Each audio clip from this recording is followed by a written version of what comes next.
இந்த குரு 11ஆம் இடத்துல இருந்து புனர்பூச நட்சத்திரத்துல சஞ்சாரம் பண்ணும்போது நிச்சயமாக நீங்க ஒரு பெரிய தொகையை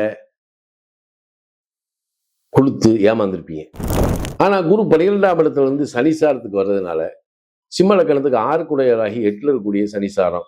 அப்ப இந்த குரு தேவைகளை அதிகப்படுத்தி அல்லது குழந்தைகளுடைய தேவைகளுக்காக நாம கடனும் வட்டியும் கட்ட வேண்டிய சூழல் இதுல இருக்கு. எந்த இடத்துலையும் தன்னுடைய கௌரவத்தை எதுக்காகவே விட்டு தர மாட்டாங்க யாரு சிம்மத்துல பிறந்தவங்க. ஏன்னா இவங்கிட்ட இருக்கு இல்லைன்றதை பத்தியான கவலையே பட மாட்டாங்க. எப்பவும் அந்த கம்பீரத்தை விட்டு கொடுக்காதவங்க தான் சிம்ம லக்கணத்துக்காரங்க.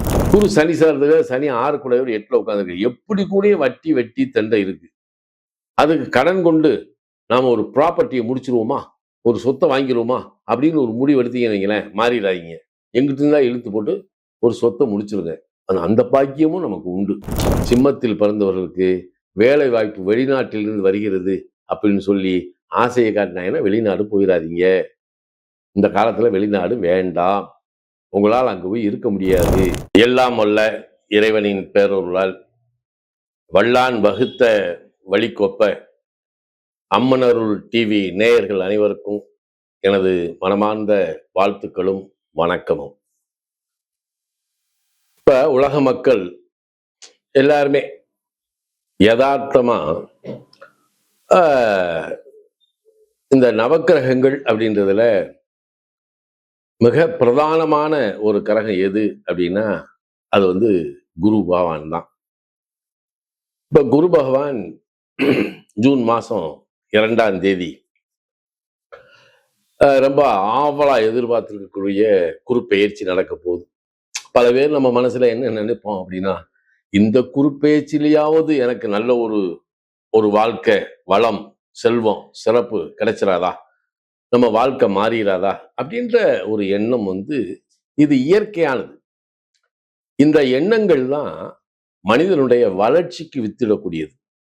ஏன்னா மனித முயற்சி பெருசா அல்லது கிரக சுழற்சி பெருசா அப்படின்னா, கிரக சுழற்சியினால் ஏற்படக்கூடிய மனித முயற்சிகளுக்கு கிடைக்கக்கூடிய அந்த நன்மைகள் இருக்கு பாருங்க, அதுதான் காலத்திற்கு நிலைத்து நிற்கக்கூடியது.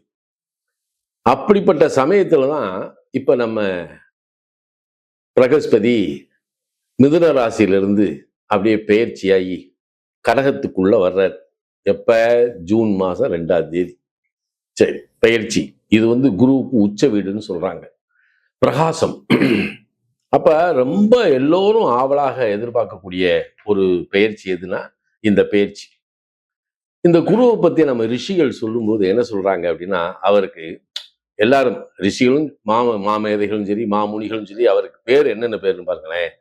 அந்தணன், அமைச்சன், ஆண்டலப்பன், குரு, சிகண்டி, சிகண்டிகன், சீவன், சுரகுரு, தாராபதி, தெய்வ மந்திரி, நற்கோள், பிரகஸ்பதி, பீதகன், பொன், மறையோன், வேதன், வேந்தன், தேவகுரு, பிரமகுரு. இதெல்லாம் பிரகஸ்பதிக்குரிய பேர். அதாவது நவக்கிரகத்தில் இருக்கக்கூடிய குரு பகவானுக்கு நம்ம முன்னோர்கள் ரிஷிகள் இட்ட பேர் வந்து இத்தனை பேர். அதுல பாத்தீங்கன்னா நற்கோள் அப்படின்னு ஒண்ணு வரும், தெய்வ மந்திரி அப்படின்னு ஒண்ணு. இதை நம்ம வந்து எப்படி இதைத்தான் நம்ம கெட்டியா பிடிச்சுக்கணும். வேந்தன், இந்த வேந்தன்ற வார்த்தையை எடுத்துக்கணும். தேவகுரு, தேவர்களுக்கெல்லாம் அவர் குரு. அதுல பிரம்மகுரு, இவருக்கு மேல ஒரு ஆள் இல்லை. இந்த குருவைத்தான் நவக்கிரகத்துல சுபக்கிரகத்துல, அதாவது நவக்கிரகத்துல இருக்கக்கூடிய 9 கிரகங்கள்ல சுபக்கிரகமா கொண்டு வராங்க. முழு முதல் சுபன் யாருன்னா குரு தான். அதனாலதான் குரு பெயர்ச்சியை நம்ம எல்லாருமே என்ன செய்யறோம், பிரதானப்படுத்துறோம். இந்த குருவுக்கு பார்வை மிக அற்புதமான சிறப்பான பார்வை இருக்கு. அந்த பார்வை தான் ஒரு மனிதனுடைய வாழ்க்கையை மாற்றக்கூடிய நிலை அப்படின்றத நம்ம பெரியோர்கள் சொல்லி வச்சிருக்காங்க. ஆனா இந்த பிரகஸ்பதி யாரு? இப்ப மக்களுக்கு என்னன்னா, பிரகஸ்பதி வேறு, தட்சிணாமூர்த்தி வேறு. இப்ப பிரகஸ்பதியை பத்தி இவங்க என்ன சொல்றாங்க, பெரியவங்க சொல்லியிருக்காங்க, இவர் வந்து ஆங்கிலேய கோத்திரத்தில் பிறந்தவர், உதித்தவர், சிந்து தேசத்திற்கு அதிதேவதை, பிரகாசமான ஸ்வர்ணம் போன்ற அங்கங்களை உடைய அதாவது அங்கங்களை உடையவர். தண்டம், கமண்டலம், ஜபமாலை, வரதங்களாலே பிரகாசிக்கின்ற 4 கைகளை உடையவர். நல்லா கவனிக்கணும், 4 கைகளை உடையவர். மஞ்சள் நிறமான ஆடை, மாலை, சந்தனம் இவைகளை தரித்திருப்பவர். இது எப்பயுமே இருக்கும். பிணைத்து கட்டப்பட்ட மஞ்சள் நிறமான துவஜத்தினாலே பிரகாசிக்கின்ற 8 குதிரைகள் பூட்டிய ரதத்துடன் மகாமேரு மலையை வளமாகி வளம் வரக்கூடியவர். ஒரு புறம் இந்திரன், ஒரு பக்கம் பிரம்மா. நல்லா கவனிங்க, பிரகஸ்பதி யாரு? ஒரு பக்கம் இந்திரன், ஒரு பக்கம் பிரம்மா. இவர்களுடன் பத்மத்தின், அந்த நவக்கிரகம் இருக்கு இல்லையா, அந்த பத்மத்தின் வடதிசையில் நடுவில் வடக்கு முகமாக இருக்கின்ற ஸ்வர்ண பிரதிமையில் நீண்ட சதுரச்சரமான பீடத்தில் அமர்ந்திருப்பவர் தான் பிரகஸ்பதி. நீங்க பிரகஸ்பதிக்குரிய நிலையில நவக்கிரகத்தில் இருக்கக்கூடிய அந்த பிரகஸ்பதியோட, ஏன்னா இந்திரனையும் பிரம்மா படைப்பு, கல்யாணம் ஆகி குழந்தை பிறக்கல, அதுக்கு காரணம் குரு. காசு பணம் செல்வாக்க நம்ம அடைகிறவன், அதுக்கு யாரு காரணம்? ஏன்னா இந்திரன். ஏன்னா இவங்களைத்தான் அவர் என்ன செய்யறாரு, வச்சிருக்காரு. அதனால செல்வ செழிப்பை கொடுப்பதும் குரு. அப்படிப்பட்ட குரு ஒவ்வொரு லக்கணத்துக்கும், நான் சொல்றது லக்கணத்துக்கு, இதுல பல பேர் ராசின்னு நினைச்சுக்கிட்டு இது பண்ணக்கூடாது. ஏன்னா கமெண்ட்ல போட்டீங்கன்னா சரி, உன் நம்பரை கீழே போட்டுரு, நான் உன்னையும் கூப்பிட்டு பேசுறேன். அதனால ஒவ்வொரு லக்கணத்துக்கும் இந்த குரு பயிற்சி என்ன செய்கிறது என்பதை பற்றி பார்ப்போமா மக்களே? சிம்ம லக்கணத்தில் பிறந்தவர்களுக்கு இந்த குரு பயிற்சி எப்படி இருக்கு?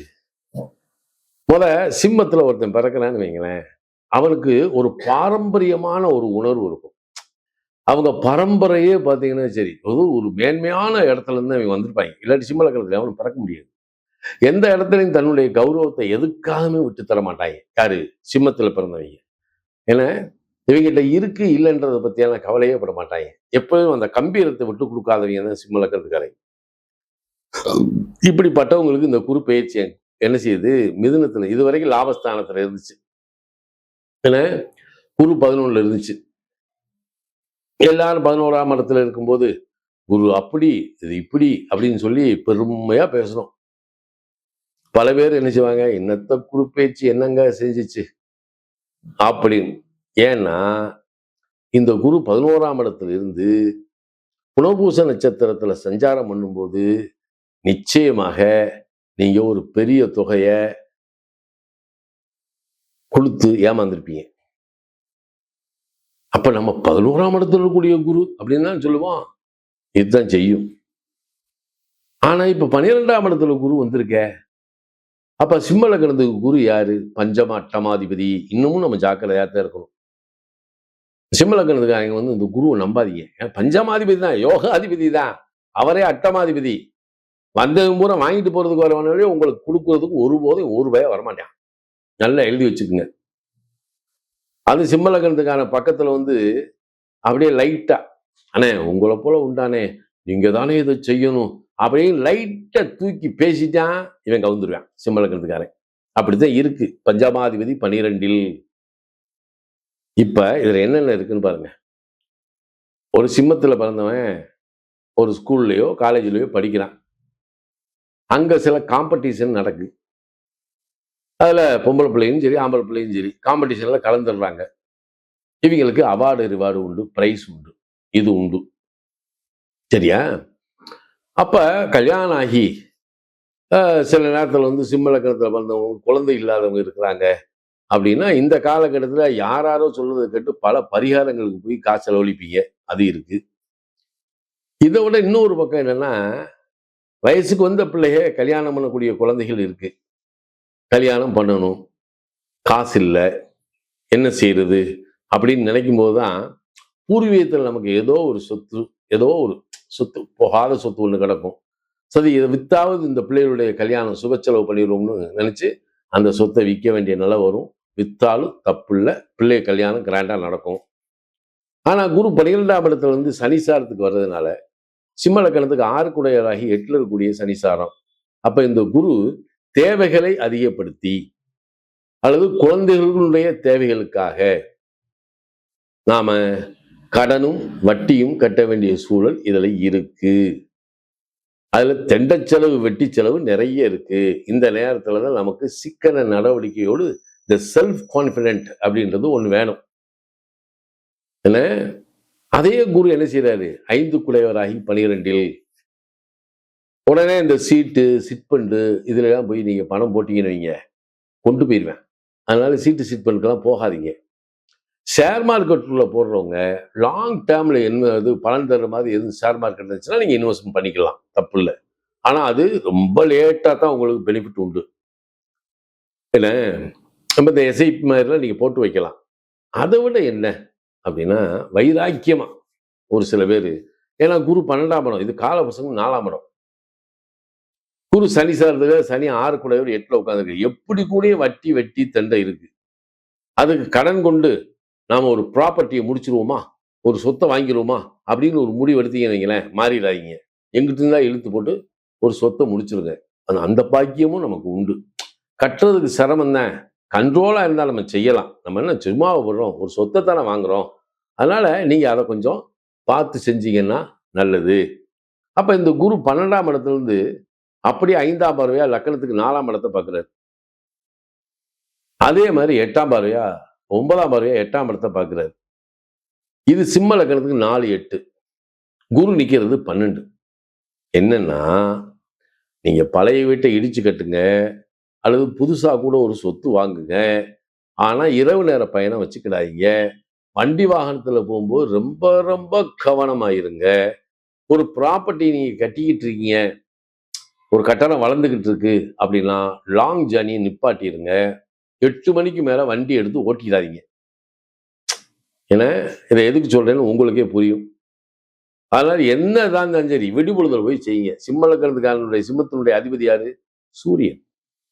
பகல் பொழுதில் நீங்க என்ன வேணாலும் பண்ணுங்கப்பா. இரவு நேரத்துல வீட்டை விட்டு வெளியே போகாதீங்கப்பா. லாங் ஜேர்னி அது இதெல்லாம் எங்கேயும் தேவையில்லை. கிரேட் சல்யூட், அப்படியே காமனா போங்க. அப்ப கவனமாக இருந்தால் இந்த குறுப்பெயர்ச்சியில வரக்கூடிய தேவையற்ற செலவுகளிலிருந்து நம்ம தப்பிக்கலாம். ஒண்ணு. இந்த ராகு 7ஆம் இடத்துல இருக்கிறவரு இந்த அக்டோபருக்கு மேல என்ன செய்வாரு, ராகு அது பயிற்சி வருது. ராகு அவிட்ட நட்சத்திரம் சுகபாக்கியாதிபதியாகிய செவ்வாசாரத்துல உட்காருவார். அப்ப ராகு ஒரு விதத்தில் நமக்கு நன்மை அளிக்கக்கூடியவராகத்தான் இருக்கார். என்ன, இப்ப ஒரு ஒரு கல்வி உயர்கல்விக்கு போகணும் அப்படின்னா இந்த உயர்கல்வி அப்படின்றத ராகு நமக்கு கொடுத்துருவார். ஆனா இந்த 8ஆம் இடத்துல கூடிய சனி பகவான் என்ன செய்யறாரு, 3ஆம் பார்வையால் 10ஆம் இடத்தை பார்த்துக்கிட்டே இருக்காரு. 10ஆம் பார்வையா 5ஆம் இடத்தை பார்த்துக்கிட்டு இருக்கிறார். அப்ப தொழில் ரீதியான சில நிலைகள்ல கொஞ்சம் மந்தகதியா தாமதமான வியாபார போக்கு இருந்தாலும் அதுக்காக கவலைப்படாதீங்க. உங்க தேவைக்கு தகுந்த பணத்தை இவர் கொடுப்பாரு. அப்ப புதுசா கடன் வாங்கி பழைய கடன் அடைக்கணுன்ற அந்த அந்த முயற்சியை மட்டும் நீங்க எப்பயுமே செஞ்சிடாதீங்க, சிம்மத்துல பிறந்தவங்க. ஏன்னா இப்ப செல்ஃப் கண்ட்ரோல் உங்களுக்கு ரொம்ப ரொம்ப தேவை. இந்த அடுத்த குறுப்பெயர்ச்சி தான் உங்களுக்கு மிகப்பெரிய ஒரு நல்ல பயிற்சி. 12ல உச்சமாயிருக்காரு. அப்படி இப்படின்னு எதுவுமே சிம்ம லக்கணத்துக்காரன் அடக்கி வாசிங்க. ஏன்னா ஆமா, அடக்கி வாசிக்கணும். அதாவது கையில காசு கிடைக்குது, காசு நேரம் பொண்டாட்டி கையில கொடுத்துருங்க, இல்ல அவன் கல்யாணம் ஆகலையா அம்மா கையில கொடுத்துருங்க. அப்பதான் உங்க பொருளாதாரத்தை பாதுகாக்க முடியும். யாராவது கேட்கறான் வைக்கிறான்னு சொல்லி பெரிய தொகையை கொடுத்துட்டீங்கன்னா காலம் பூரா வட்டியோட கட்ட வேண்டிய நிலை உங்களுக்கு தான் உண்டு. என்ன நண்பர்களே, அதனால எப்படிப்பட்ட ஒரு சூழலில் நம்ம வாழ்க்கையை வளமாக்குவது, கடன் வாங்கினாலும் சரி அது ஒரு நல்ல ஒரு வாழ்க்கைக்கு தேவையான செஞ்சா பிரச்சனையே இல்லை. அந்த மாதிரி முயற்சி பண்ணுங்க, உங்களுக்கு நன்றாக இருக்கும். சிம்மத்தில் பிறந்தவர்களுக்கு வேலை வாய்ப்பு வெளிநாட்டிலிருந்து வருகிறது அப்படின்னு சொல்லி ஆசையை காட்டினாங்கன்னா வெளிநாடு போயிடாதீங்க. இந்த காலத்துல வெளிநாடு வேண்டாம். உங்களால் அங்க போய் இருக்க முடியாது. இங்க கிடைக்கக்கூடிய, அதாவது அங்க கிடைக்கக்கூடிய ஆப்பிளை விட இங்க கிடைக்கக்கூடிய கிளாக்கா பெருசு தான்.